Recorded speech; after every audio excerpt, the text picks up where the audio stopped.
नमस्कार मित्रों, सभी का स्वागत है आपके अपने चैनल स्वरान एकेडमी क्लासेस पर। यहाँ हम बात करेंगे अटल आवासीय विद्यालय चयन परीक्षा 2023 की आवेदन पत्र कहाँ से मिलेगा, कैसे मिलेगा, इसमें कौन कौन से लोग फॉर्म को भर सकते हैं, किनके परिवार के बच्चे फॉर्म भर सकते हैं, इन सभी मुद्दों पर हम बात करने वाले। आवेदन पत्र जमा करने की तिथि, आवेदन पत्र जमा करने की अंतिम तिथि आप देखिए, जैसे सीतापुर का ये निकला हुआ है तो हर मंडल और ज़िले के हिसाब से अलग अलग है। तो यहाँ पर दिया गया है 27/5/2023 तक आपको इसे जमा करना है।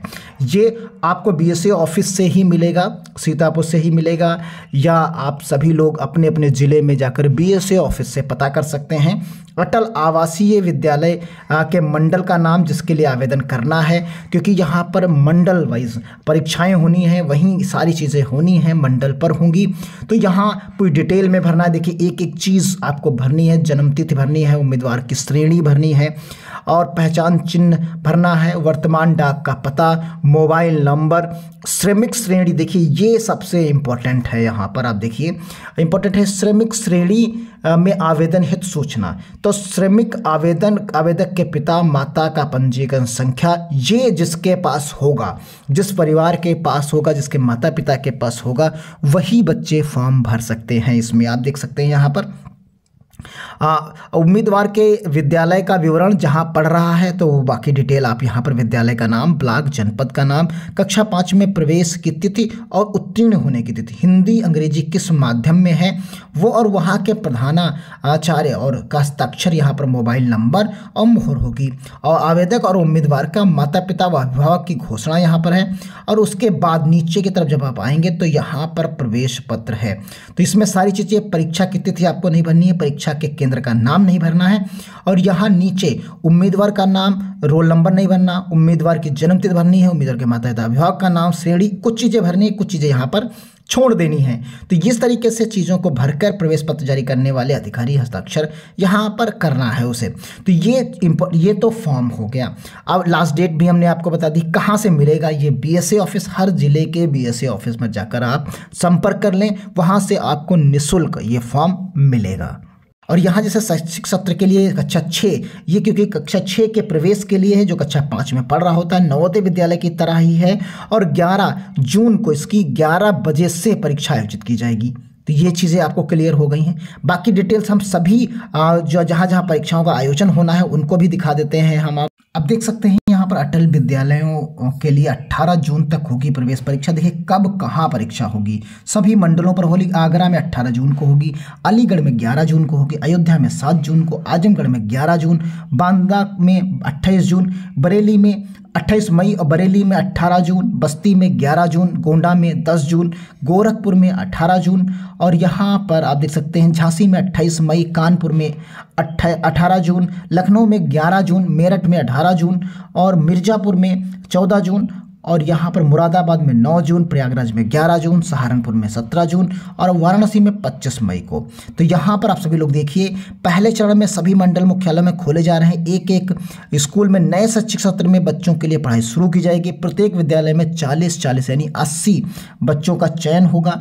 पूरे बच्चों का एक विद्यालय में जो है 80 का चयन होगा। और ये जो है आप जिले से आप फॉर्म लेंगे, लेकिन मंडल के लिए आप फॉर्म भरेंगे, क्योंकि मंडल पर एक ही विद्यालय खोला जाना है, तो इसलिए मंडल पर वो रहकर पढ़ाई करेगा। यानी जैसे लखनऊ मंडल है, आपका मेरठ है, कानपुर है, तो इन जगहों पर ही वाराणसी, सहारनपुर, प्रयागराज, मुरादाबाद, ये जितने हमने परीक्षा के केंद्र बताए ये वही केंद्र हैं और वहीं पर चीज़ें होंगी।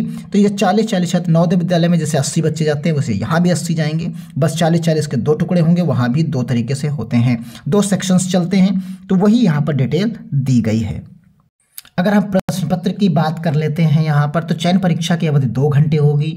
परीक्षा में कुल 80 प्रश्न होंगे जो कुल 100 अंकों के होंगे, और प्रश्न केवल वस्तुनिष्ठ प्रकार के होंगे जो 3 खंडों में विभाजित किए गए हैं। प्रत्येक प्रश्न में सही उत्तर देने पर 1.25 अंक दिए जाएंगे आपको। तो यहाँ पर आप देख सकते हैं मानसिक क्षमता परीक्षण 40, और यहाँ अंक परीक्षण अंकगणित के यानी गणित के 20 क्वेश्चंस, भाषा के 20, यानी बिल्कुल नवोदय विद्यालय के पैटर्न पर परीक्षा है। 50 अंकों का 60 और 30 मिनट आपको मिलेंगे। तो इस प्रकार आप देख पाएंगे यहाँ पर जो डिटेल दी गई, 2 घंटे 100 प्रश्न, और ये जो है पूरी डिटेल यहाँ पर आपने समझ ली। परीक्षा का पैटर्न क्या होगा, यानी नवोदय विद्यालय की जो परीक्षा का लेवल है लगभग वैसे ही यहाँ पर भी होने वाला है और ये पहली बार हो रहा है। अब बात कर लेते हैं किनके बच्चे इसमें फॉर्म भरेंगे। तो यहाँ UPBOCW पोर्टल पर संक्षिप्त विवरण हो, योजना का नाम जिससे पंजीकरण करना है यहाँ पर, और राज्य श्रमिक यानी उत्तर प्रदेश ई श्रमिक कार्ड उनके पास होना चाहिए और उसी का नंबर वहाँ पर भरना है, नहीं यूपी लेबर कार्ड जो उनका पास होता है, और किन्हें किन्हें लेबर कार्ड मिलता है, किनका बनता है वो यहाँ पर दिया गया है। गंभीर जो लाभ यहाँ पर है, क्या लाभ हो सकते हैं उनके, तो ये लाभ यहाँ पर उनके ये हो सकते हैं, आप देख सकते हैं। और यहाँ पर लाभ बनने के लिए दस्तावेज की जरूरत क्या है, आधार कार्ड, राशन पत्रिका, मतदाता पहचान, बैंक विवरण, मोबाइल नंबर और पासपोर्ट साइज की डिटेल्स यहाँ पर दी गई है। अब देखिए किनके परिवार के इसमें बच्चे पढ़ेंगे, तो यहाँ पर आप देखेंगे कि यूपी लेबर कार्ड कौन कौन बनवा सकता है। तो जो कौन बनवा सकता है, नहीं जो बनवा सकता है वही उसी के बच्चे यहाँ पर जाएंगे। तो यहाँ उत्तर प्रदेश में लेबर कार्ड उत्तर प्रदेश के मूल निवासी जिनकी आयु 18 वर्ष से या उससे अधिक है, जो असंगठित क्षेत्र में कार्य करते हैं, जैसे कौन सा कार्य करते हैं उनके परिवार के लोग, मोज़ेक पॉलिश करते हैं, सड़क जो है निर्माण करते हैं, मिक्सर चलाने का कार्य करते हैं, पुताई इलेक्ट्रॉनिक कार्य करते हैं, राजमिस्त्री हैं, प्लम्बरिंग का काम करते हैं, लोहार हैं, वेल्डिंग का कार्य करते हैं, बढ़ई हैं का कार्य करते हैं, कुआं खोदना कार्य करते हैं, रोलर चलाना, छप्पर डालने का कार्य, हथौड़ा चलाने का कार्य, सुरंग खोद निर्माण, टाइल्स लगाने का कार्य, कुएं से गाद हटाने का कार्य और चट्टान तोड़ने का कार्य और खनिज कर्म, स्प्रे वर्क, मिक्सिंग वर्क, सड़क निर्माण से संबद्ध चौकीदारी करते हैं, चूना बनाना, मिट्टी का काम, मकानों और भवनों का आंतरिक सज्जा का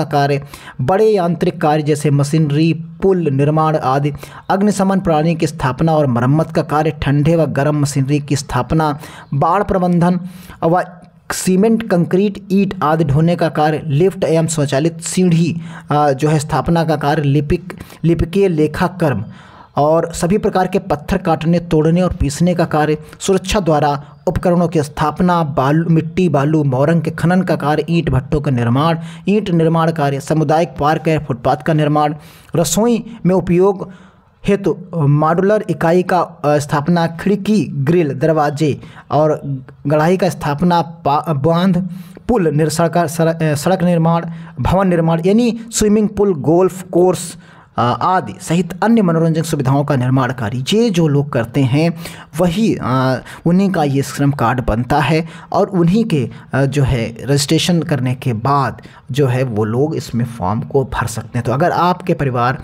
का जो मुखिया है, माता पिता हैं, वो ये कार्य करते हैं तो उनके बच्चे कक्षा 5 पास आउट हो चुके हैं इस सत्र में अभी मार्च में, तो वो लोग इसमें फॉर्म भर सकते हैं। अपने नज़दीकी सरकारी विद्यालय में जाइए जो कक्षा 5 का प्राथमिक विद्यालय है, वहाँ पर संपर्क करिए, वहाँ के शिक्षकों से बात करिए, वो चीज़ें आपको और डिटेल से बताएंगे और वहीं से संपर्क करके आप BSA ऑफिस जाकर वहाँ से फॉर्म लेकर भर के वहाँ जमा कर दीजिए, अपने अपने ज़िले में जमा करिए जिससे वो आगे की प्रक्रिया में शामिल हो सके। तो मिलते हैं अगली अपडेट के साथ। अगर किसी भी प्रकार की समस्या है तो कमेंट बॉक्स में ज़रूर बताएं। धन्यवाद। जय हिंद, जय भारत।